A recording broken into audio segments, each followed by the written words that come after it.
اعوذ باللہ من الشیطان الرجیم بسم اللہ الرحمن الرحیم. Dear students, Assalamu alaikum.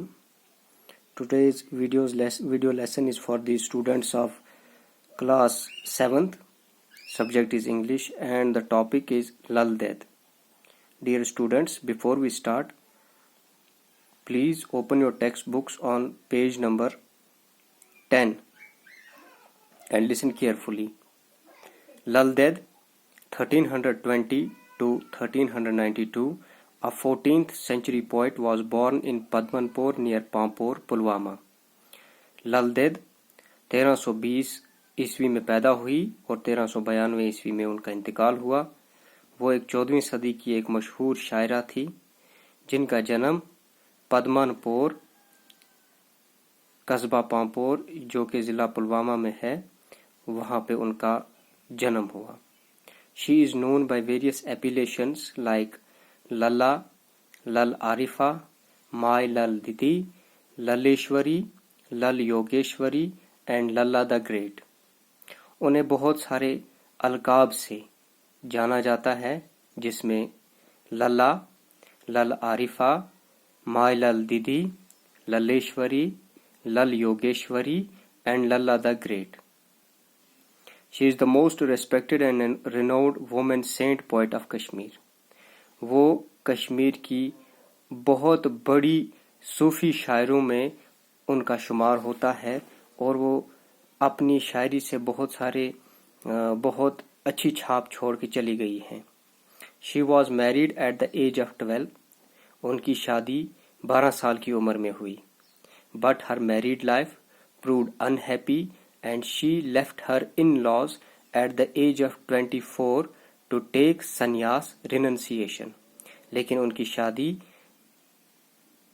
کامیاب ثابت نہیں ہوئی اور انہوں نے اپنے سسرال کو 24 سال کی عمر میں چھوڑ دیا اور 24 سال کی عمر میں ہی انہوں نے سنیاس لے لیا، یعنی انہوں نے دنیا کی جو جتنی بھی آسائشیں ہیں آرام ہے سب چھوڑ دیا. She was greatly influenced by the Shaivit and Sufi school of thought. وہ بہت متاثر تھی شیوت اور صوفیزم سے. She gave up the worldly pursuits and pleasures to know her God. وہ دنیا کی تمام خوشیاں اور آسائشیں انہوں نے چھوڑ دی تاکہ وہ گاڈ کو یعنی پیدا کرنے والے کو جان سکیں. She not only became a mystic of the Kashmiri Shaivit sect but also a Sufi saint. وہ کشمیر کی صرف ایک صوفی شاعرہ نہیں تھی بلکہ وہ ایک صوفی سینٹ بھی تھی. She created the mystic poetry called Vaks, literally mean saying or speech. انہوں نے ان کی شاعری جو ہے صوفی شاعری جو ہے اس کو نام دیا گیا walks.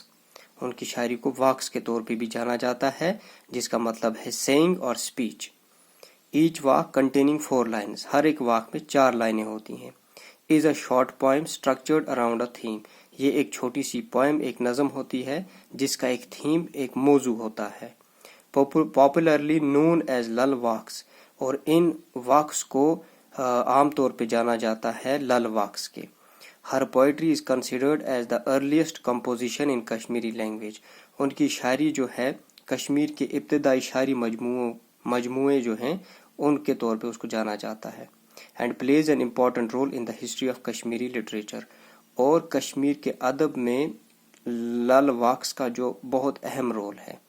Hare vakhs represent the best teaching for mankind in the modern world. ان کی واکس سے ایک اچھی سیکھ ملتی ہے پوری انسانیت کو جو کہ جدید دور کی انسانیت ہے ہیومن کائنڈ ہے اس کے لیے ایک بہت اچھی سیکھ ملتی ہے. They inspire to seek unity and harmony between people of all religions and races. اس سے ہمیں یہ سیکھ ملتی ہے کہ ہمیں کیسے ایک تمام مذاہب کے لوگوں کو ایک جٹ ہو کے یا ایک ساتھ مل کے رہنے میں ہمیں بہت ہیلپ ملتی ہے، بہت مدد ملتی ہے. These walks describe the relationship between man and God and the deepest urge of human soul that is to be one with the Almighty. ان کی شاعری سے جو ہے ہمیں پتہ چلتا ہے کہ انسان اور گاڈ کے بیچ میں کیا رشتہ ہے، اور کیسے انسان اپنے روح کو سیٹسفائی کر سکتا ہے، سکون بخش سکتا ہے، اور کیسے انسان اپنی روح کو جو ہے اللہ تعالیٰ کی مرضی پہ ڈال سکتا ہے۔ In one of her walks, she talks about the temporary nature of this world and advises people not to get overwhelmed by worldly pleasures and charms. ان کی ایک واک میں وہ ہمیں اس چیز کا درس دیتی ہیں کہ یہ دنیا کا جو عارضی مزاج ہے، اس سے انسان کو، لوگوں کو خوش نہیں ہونا چاہیے، بلکہ her poetry is an emblem of humanism and treasure of wisdom, love and truth, which describes the quest of life, seeking peace, joy and truth. ان کی شاعری جو ہے وہ انسانیت اور عقل کا ایک خزانہ ہے، اور پیار اور محبت کا بھی، جو انسان which describes the quest of life, seeking peace, joy and truth.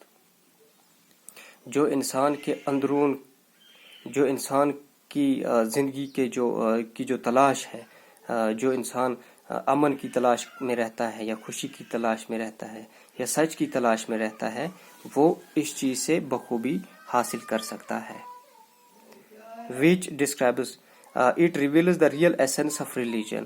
وہ اس سے ہمیں مذہب کا جو صحیح مطلب ہے وہ بھی ان کی شاعری سے ہمیں سمجھ آتا ہے۔ لال دید has greatly influenced Sheikh Nuruddin Wali رحمۃ اللہ علیہ, the famous Kashmiri poet saint known for his great poetry. لال دید نے اپنی شاعری سے شیخ نور الدین ولی رحمۃ اللہ علیہ کو بہت متاثر کیا، جو کہ کشمیر کے ایک بہت بڑے صوفی شاعر گزرے ہیں۔ Dear students, that's all for today's lesson. We will continue this lesson in the next video class. Till then, take care. Allah Hafiz.